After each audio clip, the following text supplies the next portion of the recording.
SD Negeri Jono 1, yaitu melaksanakan Merdeka Belajar untuk mewujudkan generasi unggul dan maju serta berkarakter yang berkepribadian sesuai dengan pelajar Pancasila. Perlu kita ketahui bersama bahwasanya selama ini kita telah mendengar siapa itu guru penggerak, nilainya apa, bukan nilai orangnya, tapi nilai tentang guru penggerak. Di guru penggerak itu mempunyai 5 kepribadian, diantaranya mandiri. Segala sesuatu harus mampu untuk dilaksanakan sendiri, dan reflektif untuk memperkaya diri sendiri dengan berbagai tugas, khususnya tugas pembelajaran maupun tugas guru penggerak. Dan tidak lupa inovatif, selalu mengadopsi hal-hal yang baru agar peserta didik itu pemikirannya berkembang dan berkembang sesuai dengan kodrat zaman dan kodrat alam. Seorang guru penggerak harus berkolaboratif dengan teman sejawat, dengan guru yang lain. Tidak lupa berkolaboratif dengan sesama calon guru penggerak dan guru, khususnya guru agama di Kecamatan Tanah, bahkan di Kabupaten Sragen. Kemudian yang terakhir, nilai dari guru penggerak yaitu berpihak kepada murid. Jadi bagaimana seorang murid yang merdeka belajar, itu gambaran singkat dari nilai guru penggerak. Sekarang peran dari guru penggerak ada beberapa hal yang bisa dilihat di monitor. Mandiri, menjadi agen transformasi ekosistem pendidikan, terus inovatif, kemudian kolaboratif. Semuanya berpijak kepada kerangka filosofis dari Ki Hajar Dewantara. Di sini ada 6 merdeka belajar. Jadi kerangka filosofis merdeka belajar itu mengacu pada 6 profil pelajar Pancasila. Yang pertama, beriman dan bertakwa kepada Tuhan yang Maha Esa dan berakhlak mulia. Jadi beriman, bertakwa kepada Allah Subhanahu wa taala dan berakhlak mulia ini menjadi satu. Jadi tidak cuma iman dalam lisan, akan tetapi dipraktekkan melalui dengan perbuatan. Yang kedua, kreatif, kemudian gotong royong, kemudian berkebinekaan global, bernalar kritis, serta mandiri. Di sini ada pokok pemikiran Ki Hajar Dewantara yang kita sudah mendengar. Yang pertama, ing arsa sung tulodo ing madya mangun karsa tuturi handayani. Yang kedua, pendidikan itu adalah moderat tanpa adanya diskriminasi. Kemudian pendidikan didasarkan pada kodrat alam dan kodrat zaman. Itu pemikiran Ki Hajar Dewantara. Di antaranya lagi, pendidikan adalah teman bermain bagi peserta didik. Kemudian pendidikan itu adalah menghamba pada anak, memandang anak dengan rasa hormat dan pembelajaran yang berinteraksi pada anak.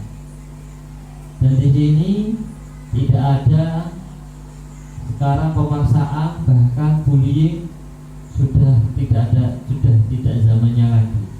Bapak Ibu yang berbahagia, di sini ada tindakan kami yang akan kami lakukan mulai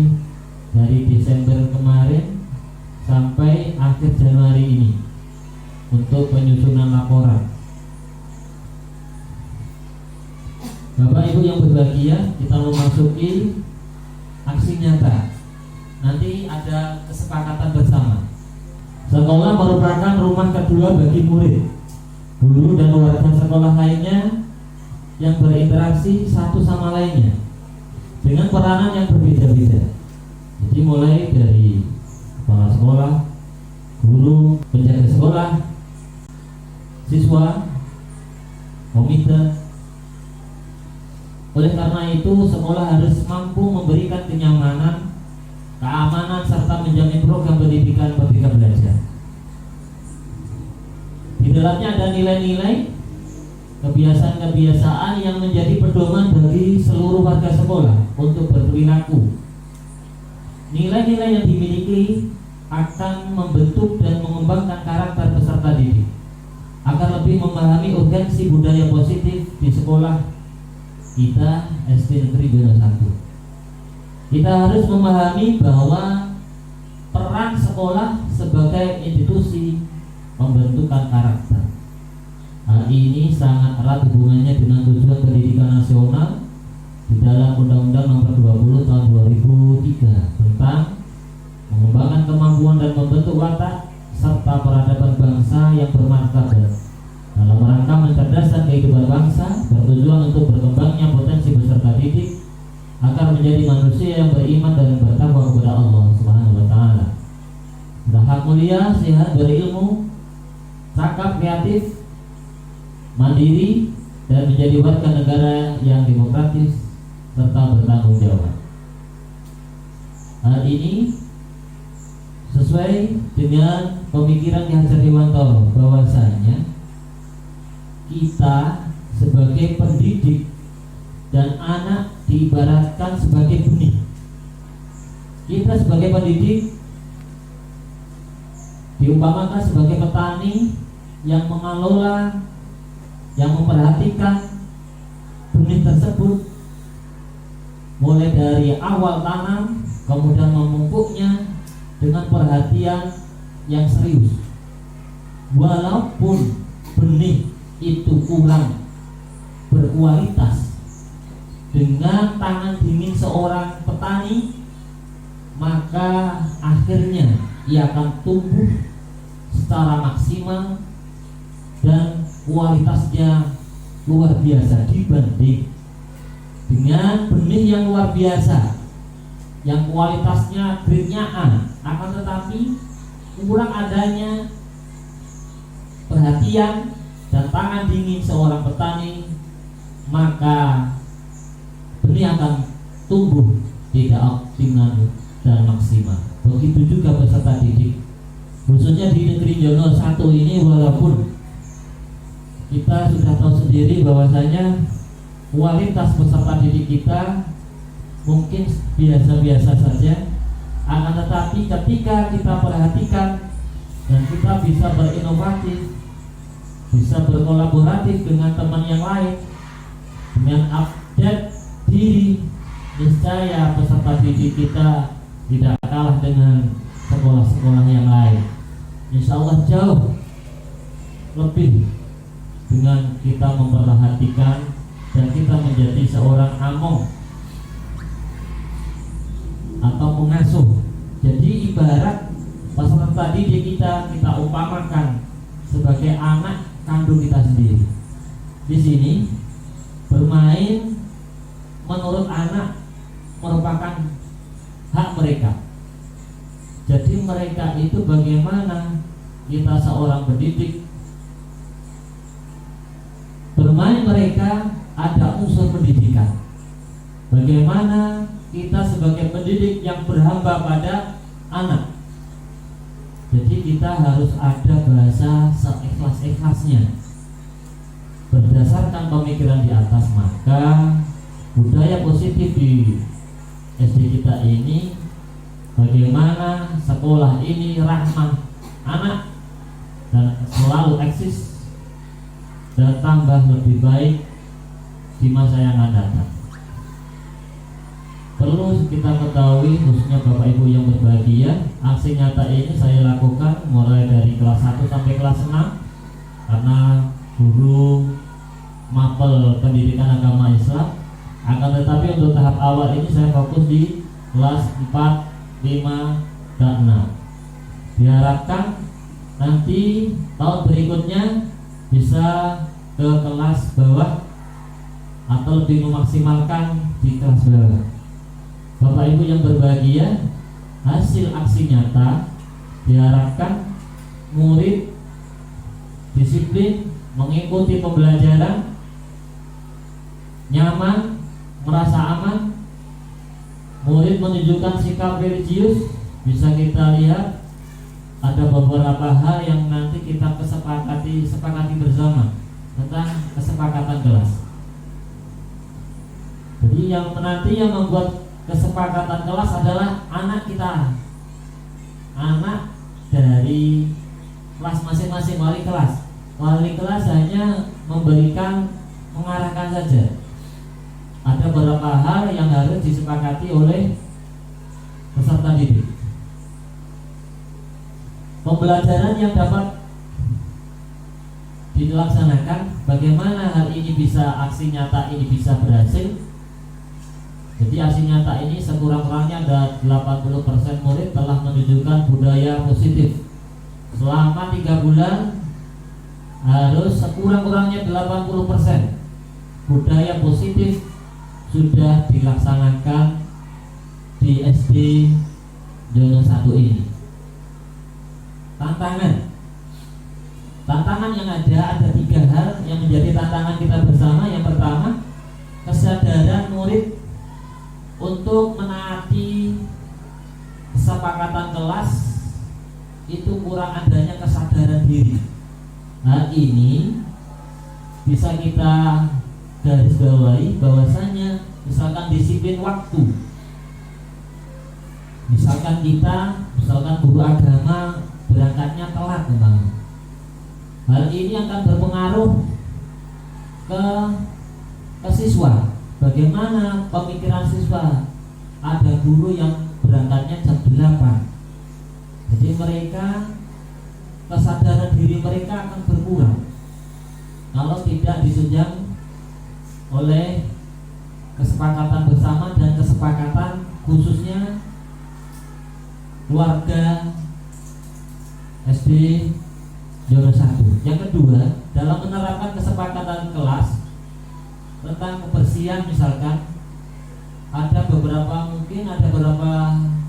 murid, karena murid kita murid SD bukan SMP, mereka kita latih untuk berpikir. Kalau ada tempat sampah, buanglah di tempat sampah.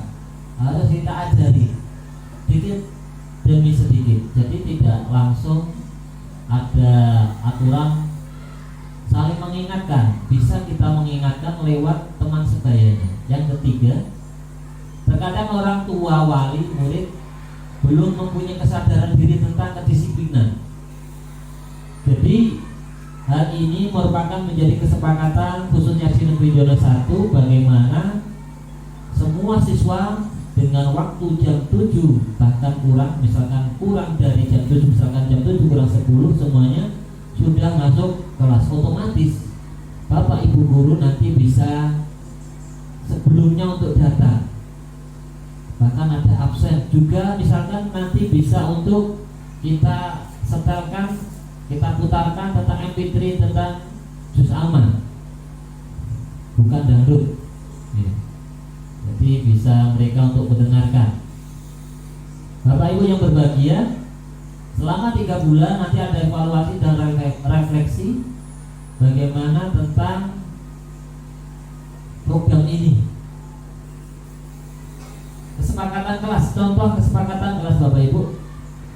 Ini contoh, nanti per kelas bisa kita print atau misalkan kita di kertas astur. Kemudian ini ada 5 hal. Ini contoh saja. Yang pertama, disiplin waktu. Yang kedua, berdoa, membaca ikrar sebelum pembelajaran. Jadi bebas di sini berdoa atau membaca ikrar. Bapak Ibu bisa menunjuk salah satu untuk memimpin ikrar. Insya Allah nanti saya tempelkan di kelas masing-masing tentang ikrar SD Negeri Jono 1. Insya Allah banyak dari siswi kita sudah hafal. Yang ketiga, saling menghargai dan berkata sopan. Yang keempat, tidak membeda-bedakan teman dan saling membantu. Kemudian yang terakhir, mengumpulkan tugas sesuai dengan waktu yang telah ditentukan. Jadi semboyannya di sini ada tagnya, mari disiplin menuju kelas yang nyaman. Disepakati oleh seluruh siswa, diketahui oleh bendahara ketua kelas. Ini kelas 1 ya Mas. Saka, sekretarisnya Badrisa. Karena dia misalkan oleh bisa ya Badrisa. Kemudian bendahara Heka. Ini contoh saja. Untuk selanjutnya, terakhir, untuk aksi nyata yang telah kita lakukan bersama. Jadi yang pertama, kita telah melakukan bersama tentang Jumat Berkah. Kemudian di sana ada pembacaan Asmaul Husna, kemudian infak, kemudian ada permainan, bahkan ada senam bersama. Biasa untuk Ibu Eva biasanya memimpin. Kemudian Bapak Ibu yang berbahagia, di setiap kelas nanti bentuknya bebas, akan tetapi di sini ada contoh dari mapel PAI, ada sambung ayat. Jadi sebelum masuk kelas, dan misalkan anak-anak sudah masuk di kelas, di mana? Dikeluarkan lagi kan itu. Lebih enaknya semacam itu. Atau bisa untuk sudah di dalam, akan tetapi semuanya disuruh berdiri. Ini teknis saja. Yang bisa duduk, yang hafal duduk, bisa matematika atau pelajaran yang lain. Kemudian tidak kalah pentingnya, yaitu tentang cinta tanah air. Mohon kepada seluruh Bapak Ibu wali kelas untuk setiap pembelajaran dimulai ada lagu Indonesia Raya atau lagu wajib lainnya. Hal ini bisa menumbuh kembangkannya atau semangat patriotisme, semangat cinta tanah air yang kita sudah tanamkan sejak dini. Kemudian tentang bermain bersama, boleh kita jadwalkan atau setiap hari apa bermain bersama, atau nanti bisa masuk ke pramuka, bisa masuk Bapak Ibu. Jadi mereka kita perkenalkan tentang kepramukaan. Ini ada beberapa hal yang telah kita lakukan bersama. Bapak Ibu yang berbahagia, alhamdulillah untuk sesi awal sudah selesai. Ada beberapa hal yang perlu diketahui. Misalkan dari penjelasan awal tadi ada bahasa, mungkin dari Bapak Ibu yang belum paham, mohon untuk biar clear saat ini. Terima kasih. Monggo dari Bapak Guru dulu, monggo Pak. Assalamualaikum warahmatullahi wabarakatuh. Dari Bapak Arifin yang dipresentasikan tadi, ada pertanyaan bagaimana menerapkan inquiry apresiatif dengan tabel baca.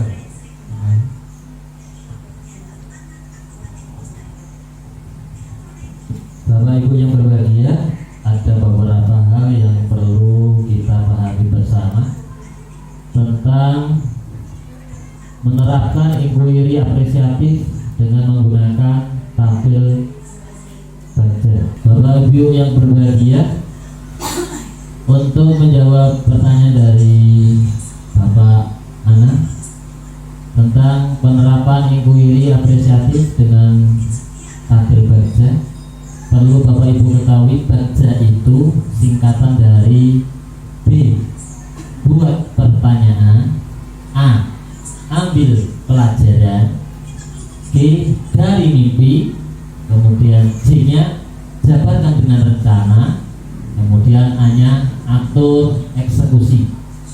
Jadi umpama hari ini pertanyaan, bagaimana tentang kepemimpinan murid di kelas 6 khususnya di negeri Jono 1? Di sana ada bersama peserta didik guru melakukan pendekatan tentang kepemimpinan. Jadi bagaimana cara menumbuhkan jiwa kepemimpinan di kelas 6 SD Jono 1? Bersama murid, guru menerapkan pembelajaran berpihak kepada murid, student concern. Jadi yang kedua, ambil pelajaran. Pengalaman apa yang sudah pernah dilakukan murid dalam kepemimpinan?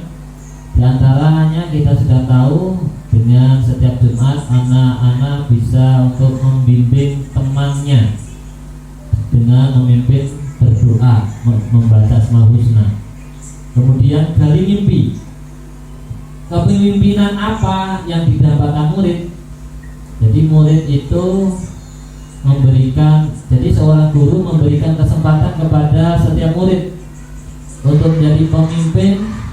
Maksudnya memberi kebebasan dalam memimpin dengan pantauan guru. Tindakan apa yang guru terapkan untuk mewujudkan jiwa kepemimpinan murid? Jadi secara terjadwal nanti bisa anak-anak itu untuk memimpin, misalkan opening class maupun sampai closing class, sehingga mereka dapat berganti-ganti untuk percaya diri dan jiwa kepemimpinan mereka tumbuh. Kemudian dijabarkan dengan rencana langkah-langkah yang perlu dilakukan siswa untuk menumbuhkan jiwa mandiri mereka. Di antaranya seorang guru harus menyusun langkah-langkah bagaimana jiwa kepemimpinan mereka tumbuh. Kemudian siapa atur eksekusi, siapa yang terlibat. Di antaranya berkolaborasi dengan guru yang lain, dengan pihak-pihak tertentu yang dapat menumbuhkan jiwa kepemimpinan mereka. Jadi bisa kita ambil kesimpulan di sini, lewat kepramukaan juga bisa kita tumbuhkan jiwa mereka. Bahkan kita bisa tadi banding ke sekolah yang sudah melaksanakan jiwa kepemimpinan murid yang luar biasa. Bisa ke sekolah negeri yang lain yang adiwiyata, bisa diagendakan semacam itu. Dan kita sangat ditunggu oleh mereka. Ada sesuatu hal yang bisa mereka adopsi dari sekolah kita. Itu ada satu pertanyaan yang sudah kami jawab. Untuk pertanyaan yang kedua dari Ibu Guru. Baik, terima kasih. Saya ingin menanyakan, tadi kan guru penggerak itu selain budaya positif juga mengenalkan segitiga restitusi. Lah, apa yang dimaksud dengan segitiga restitusi dan bagaimana menerapkan di sekolah ini? Terima kasih. Terima kasih Ibu Eva. Yang dimaksud dengan restitusi itu membantu peserta didik menjadi lebih memiliki tujuan, disiplin positif, memulihkan dirinya setelah berbuat salah. Penekanannya bukanlah pada bagaimana perilaku untuk menyenangkan orang lain atau menghindari ketidaknyamanan, namun tujuannya adalah menjadi orang yang berharga, orang yang menghargai nilai-nilai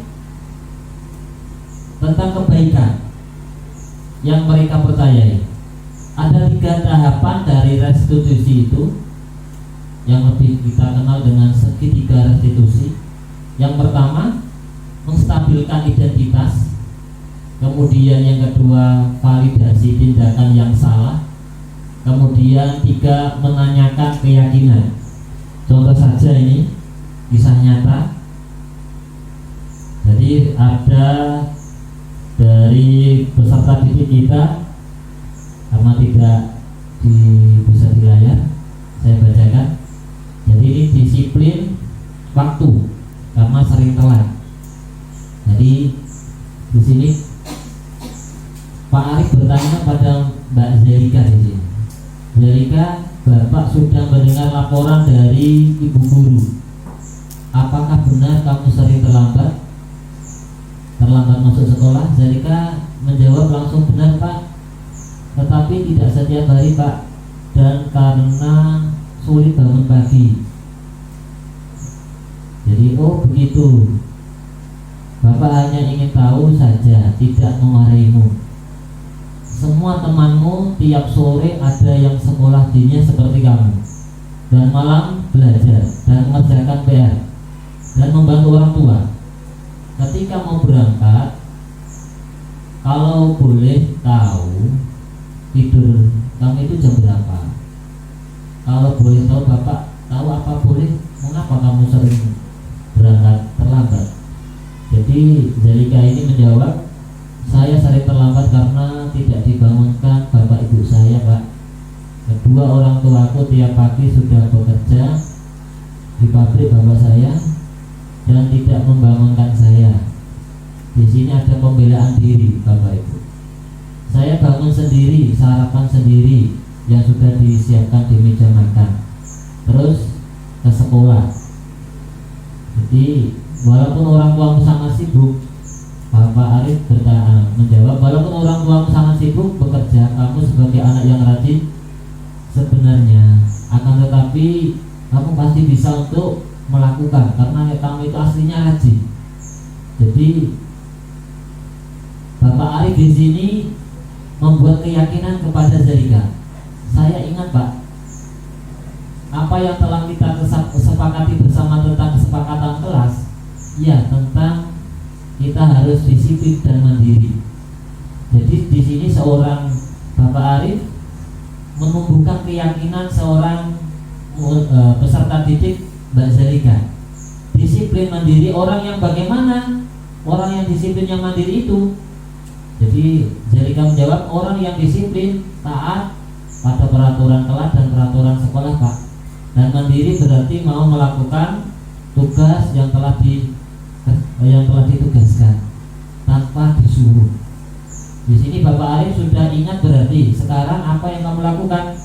Jadi di sini seorang Bapak Arif menuntun berpikir seorang Zalika. Jadi Zalika menjawab, saya akan melaksanakan keyakinan kelas Bapak dan tidak berlarut-larut. Oh begitu. Apa yang kamu lakukan? Misalkan ada kesalahan, perbaiki kesalahan itu.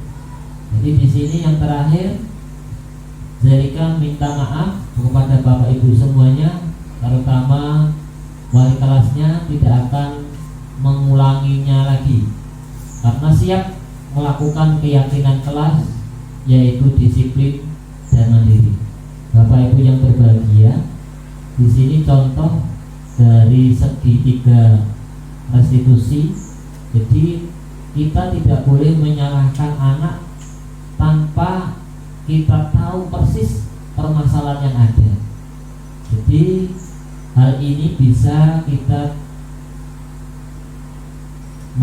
menggali informasi lewat grup WA, bisa juga karena di dalamnya ada Bapak Ibu wali murid, sehingga apa yang terjadi sebenarnya bisa juga lewat teman sebaya.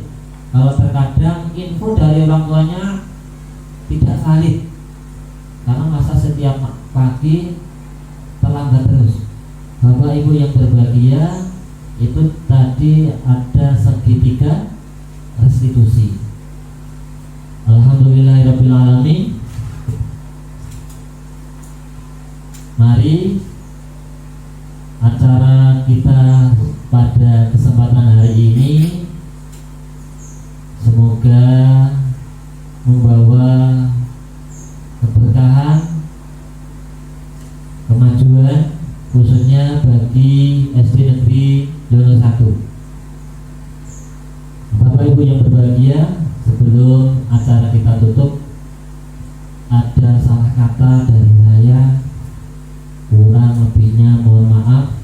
Terima kasih atas waktunya. Akhirul kalam. Wassalamualaikum warahmatullahi wabarakatuh.